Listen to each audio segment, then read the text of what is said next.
안녕하세요, 지혜신당입니다. 이번 영상에서는 강사이자 방송인이신 설미정님 한번 점사 진행해 보도록 하겠습니다. 한번 바로 시작해 볼게요.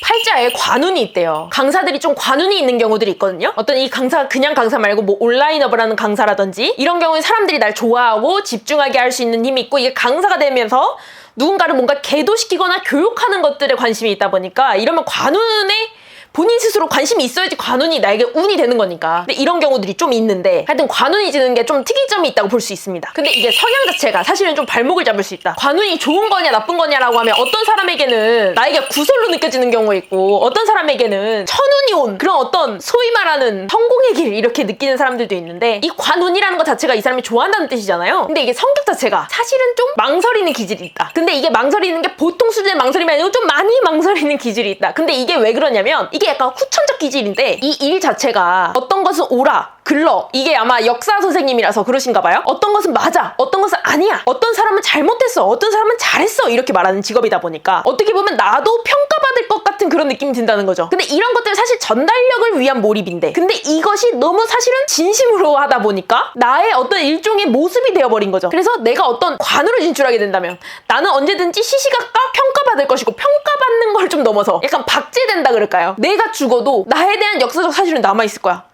나의 판단력은 약간 이런 논쟁 같은 거예요. 내가 과연 그 시대에 돌아가면 친일을 하는 게 맞아, 아니야? 마치 해방될 줄 몰랐으니까 이런 것처럼. 그럼 정말로 돌아간다면 이것을 옳고 그르다고 말할 수 있어? 그럼 나는 이 판단을 하는데, 나는 미래를 모르는데 어떻게 판단하는 게 좋을까? 근데 나는 내가 죽어서도 비난받기는 두려워. 이 일 자체가 그러하다 보니까 사실은 역사 강사라고 다 그런 게 아니거든요. 보통은 이렇게 역사 선생님 하신다 그러면 어떤 마음으로 하시냐면, 내가 이 사람은 옳다고 말하고 이 사람은 그르다고 말하고, 어때? 나 멋지지? 이런 마음이에요. 내가 이런 분별력이 있고 판단력이 있고 이렇게 강하게 말하는 나의 어떤 소심 있는 모습, 어떤 소심보다도 어떤 명확하고 명징하게 말할 줄 아는 내 모습이 멋지지, 나는 정의 그 자체야. 마치 캡틴 아메리카처럼 이렇게 느끼는 경향이 있는데, 이 사람 자체는 정말로 좀 드문 케이스죠. 독립투사는 진짜로 숭고하고 친일파는 정말로 척결 대상이고, 이렇게 느낀다는 거야. 근데 앞으로 어떻게 해나가야 되냐, 이 사람도 이 정도는 계속 생각하고 있는데, 내가 어렸을 때 교육을 받았던 건 교육 과정에 따라서 역사관이 좀 달라지잖아요. 예를 들면 좋은 사람을 칭찬할 때도 그것이 칭찬의 목적이라기보단 정치적 목적이 들어있을 수 있고, 그 정치적 목적은 돈이랑 이어져 있을 거고, 돈이랑 이어진 것은 권력이랑 이어져 있을 거고, 그 권력은 다시 돈이 될 거고, 마치 장학금 사업처럼 아이를 어떤 사상으로 키워낸다는 건 가치가 있으니까. 그래서 마치 그런 흐름들을 보면서 마치 나도 관에 간다면 이용당할 것 같고, 심지어 지금도 내가 이것을 가르치는 것도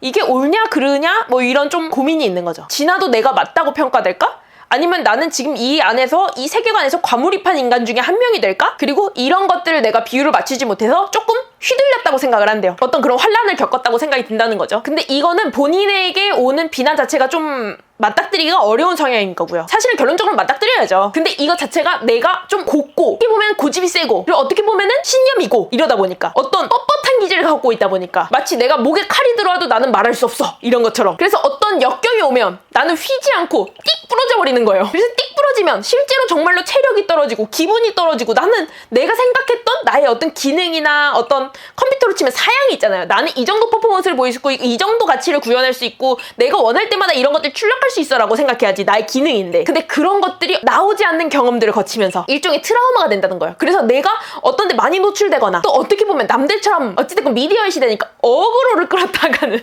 나는 그 환란을, 그런 어떤 무지성의 비난을, 어떤 무식한 사람일 수도 있고, 왜냐면 그 문제 제기가 언제나 옳지 않을 수 있거든요. 그러니까 그런 가능성 자체가 두려운 거죠. 그래서 이 성향 자체가 점점 안정성 있게 살고자 하는 성향으로 바뀌어가는데, 근데 그것은 본인의 원래 기질은 아니다. 물론 어떤 사람이든 법이 있고 규칙이 있고 이렇게 정해주면 그 안에서는 편안하겠죠. 근데 이 사람 성향 자체가 그 안에서는 최고의 성능을 낼 수 있는 거예요. 번외로 이런 성향의 사람들이 종교의 기능이 잘 먹힙니다. 그게 기독교든 사이비든 뭐가 됐든 간에 내 세상 안에 규칙을 만들어주고, 그 안에서 어찌됐건 정기적으로 누군가가 박수를 쳐준다면 최고의 퍼포먼스를 뽑아낼 수 있는 거야. 불안감이 높으니까 어떤 부분을 다 같이 눈 감는다 그러면 나 혼자 눈 감는 게 아니니까 좀 속이 편해지는 거죠. 그러면 불안한 변을 없애줄 수 있으니까 나는 이 세상 안에서 최고의 퍼포먼스를 낼 수 있는 거지. 그러니까 욕심이 있는 케이스인데 겁이 많은 거예요. 결론적으로는 어떻게 해야 되냐? 이게 강사라는 직업이 사실은 딜레마예요. 강사뿐만 아니라 교수님들도 다 똑같은 얘기를 하는데 내가 가르치는 게 과연 맞나? 예를 들면 대학에서도 그러잖아요. 내가 가르치는 것이 취직으로 연결되진 않잖아. 그러면 이런 얘기들 하거든요. 내가 얘들을 취직 시장에 연결해주는 게 내 일이냐? 아니면 이 소위 학원이라고 부를 수 있는 대학에서 원하는 만큼을 어쨌건 돈을 받을 수 있는 수준의 그럴싸한 내용을 제공하는 것이 내 일이냐? 그럼 나는 교원으로서 역할이 뭐냐? 어떤 이런 회의가 결론적으로는 이런 거죠. 어느 정도 내가 이 사회 안에서 소위 내가 트럼프의 롤이 아니라면 어느 정도 눈 감아야 되는 게 생길 수 있어요. 근데 이것이 내가 비겁해서 이런 식으로 빗으로 꽂아버리면 안 되는 거야. 비겁해서는 아닐 수 있잖아. 그래도 그 자리에 내가 있는 게 낫겠지. 다른 사람이 있는 것보단. 내가 예를 들어서 여기서 목소리를 내 문제를 삼아. 그럼 어떻게 돼요? 뽑혀 나가겠지. 이것이 현명한가? 그러니까 이 현실적으로 받아들이고 나의 최고의 수를 둬야지 현실을 배제한 채의 최고의 수를 인식을 하면 그럼 당연히 본인이 생각하기에는 이 세상이 좀 부당할 수밖에 없다. 말이 안 되니까. 말이 안 되거든. 이러면 안 되거든. 예를 들면 이렇게 볼 수도 있는 거야. 나쁜 사람들이 세상에 판을 치네? 신이 없나? 착한 사람들은 불쌍하게만 있네? 어떻게 된 거지? 그럼 별의별 게 다 갖다 붙이게 돼요. 착한 사람들이 못 배워서 미개해서 나쁜 사람들이 현명해서 똑똑해서 근데 이런 것들이 거의 그런 거거든요. 나쁘다고 생각하는 사람들은 사실 무서워서 그렇게 행동했을 수 있어. 어쩔 수 없이. 왜냐면 착하다는 기준 자체가 나는 양심을 택하고 돈을 택하지 않겠어. 이렇게 말한다면. 근데 돈을 택하지 않는 것이 너무 무서워서 이성을 잃어서 어떤 선택의 기로에 서 있지 않았으면 어떻게 할 거야? 이런 식의 베리에이션이 좀 없는 거죠. 어떻게 보면 자기가 잘나게 태어났을 때 어떤 후과예요. 내가 업그레이드를 시켜줘야 되는 배경지식. 왜냐면 내 가족들은 나하고 거의 비슷한 인간들만 있거든. 콩 심는데 콩 나거든요. 그러니까 이 안에서는 사실 알 수 있는 게 없고 이럴수록 인간관계의 풀이 넓어야 되는 그런 상황인 거죠. 어쨌건 관운이 있다. 그리고 건강운은 건강을 본인이 지향하지 않기 때문에 필요가 없다고 하고요. 명예운은 계속 있는데 이것 또한 본인이 계속 원해야지 따라 붙는다. 약간 이런 거죠. 시험운이 들었을 때 시험을 보러 가지 않으면 그래놓고 왜 시험에 합격 안 했어요? 시험을 안 보러 갔잖아. 요런 거. 저는 노래를 잘하는데 가수가 왜 안 됐어요? 가수 할 사람 손 들어. 이랬는데 손 안 들었잖아. 그럼 뭐라 그래요? 나 손 안 들어도 내가 노래를 잘하니까 세상이 알아봐줘가지고 나를 가수를 만들어줬어야죠. 이렇게 말하는 거예요. 뭔 소리야? 그래서 저희 할아버지도 신도분들이 막 술 먹고 문자 보내고 뭐가 슬퍼요, 뭐가 힘들어요. 그래놓고 다음날 죄송해요. 어제는 너무 힘들어서 힘들다고 막 자칫 보내버렸어요. 이러거든요. 근데 그런 것들이 필요하다. 신을 찾는 사람한테만 대답해준다 그러거든요. 힘들면 제깍제깍 말해줘야지. 해답을 빨리빨리 말해주면 좋잖아. 근데 목마른 사람이 물을 찾아야 되는 거죠. 요청이 있어야 답이 나가는 거예요. 그런 것처럼 이런 명예운이나 금전운 마찬가지겠죠. 근데 이분은 좀 금전이 좀 없긴 해요. 금전을 좀 추구한다고 말하지만 추구하지 않는. 옛날 사람이었으면 참 좋았을 거야. 청렴 결백했을 거야. 그래서 이런 사람의 성향을 사실은 원래 법관 같은 걸 했었어야 된다고 말하거든요. 그랬으면 사람이 머리가 안 복잡하고 내가 갖고 있는 에너지를 매일매일 쓸 수 있어. 그냥 이만큼씩을 계속 읽다 보면. 근데 점심시간까지 여기부터 여기까지 읽어야 돼? 아, 오반데. 그럼 이제 계속 읽고 있어요. 근데 점심시간까지 30분 남았어? 아싸! 이렇게 살면 되는 거였어요, 원래. 그럼 오늘 웨이팅 있는 식당 가야겠다. 이렇게. 근데 그에 비하면 좀 엔터테이너 기질이 있기 때문에 여기까지 좀 흘러왔대요. 불안감이 높은데 사람들이 날 쳐다보는 걸 좋아한다라고 하면 하나같이 위험에 빠지는 게 있습니다. 향정신성 의약품, 술이라든지 약이라든지 그 약이 뭐 어떤 마약이 아니어도 어떤 정신과야 어떤 프로포폴 이런 것처럼 좀 내가 의지할 수 있고 이게 포인트가 그거예요. 내가 죽고 싶은 정도는 아니야. 죽고 싶은 마음이 들긴 하지만 내가 죽을 정도인지는 내가 아직 결정하지 못했어. 그러면 사람들이 원하는 게 뭐냐면 오늘만 없어졌으면 좋겠는 거예요. 그럼 술 먹으면 오늘이 기억이 안 나죠. 그런 것처럼 그런 것의 유혹이 계속 있을 거다. 근데 이건 엄살은 아니고 진짜로 괴롭기 때문이다. 왜냐면 보통 다른 사람들이 생각하는 향정신성 의약품 어떤 재미나 어떤 약간 나쁜 목적으로 취한다 그러면 이 사람이야말로 사실은 그런 향정신성 의약품의 적절한 대상일 수 있지만 사실은 적절하지 않다. 왜냐면 이런 것들은 사람이 둔해지거나 퍼포먼스가 안 나오게 되거나 어떻게 보면 머리를 때려서 머리를 막 나쁘게 해서 약간 행복해진 그런 느낌에 가까운 거거든요. 근데 그런 사람들은 예민하지 않아야 되고 어떻게 보면 좀 욕심이 없어야지만 적절해요. 왜냐면 그것이 편안해야 되니까.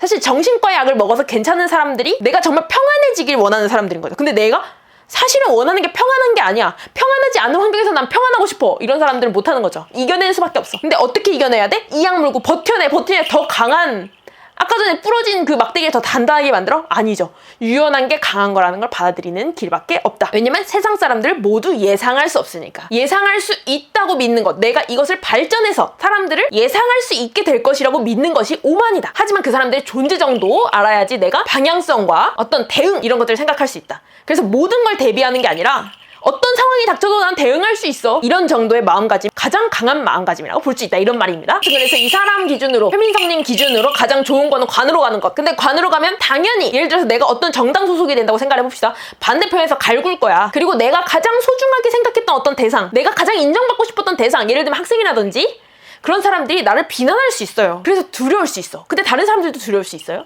근데 다른 사람들은 도파민에 눈이 돌아서 가지. 하지만 본인은 그럼 어떻게 해야 된다? 재밌잖아! 이렇게 가셔야 됩니다. 재밌긴 해요. 왜? 팔자가 그게 재밌게 태어났으니까. 그걸 운이라고 인식을 하잖아. 그럼 어떻게 해야 돼? 나의 여태까지의 캐릭터성, 내가 어떤 역경에서 벗어나기 위해서 내가 무언가를 아주 나쁘지 않은 마음으로 착하게 뭔가를 열심히 했던 그런 마음가짐도 어떻게 보면 리세팅할 시간이 왔다. 그래서 이럴 때 점사를 보면 저희 할머니가 너 기대 좀 해라 이런 말을 하거든요. 그러니까 좀 기대되는 상황이다 이런 말입니다. 이렇게 해서 역사 강사 겸 방송인 설민성님 한번 점사 끝내보겠고요.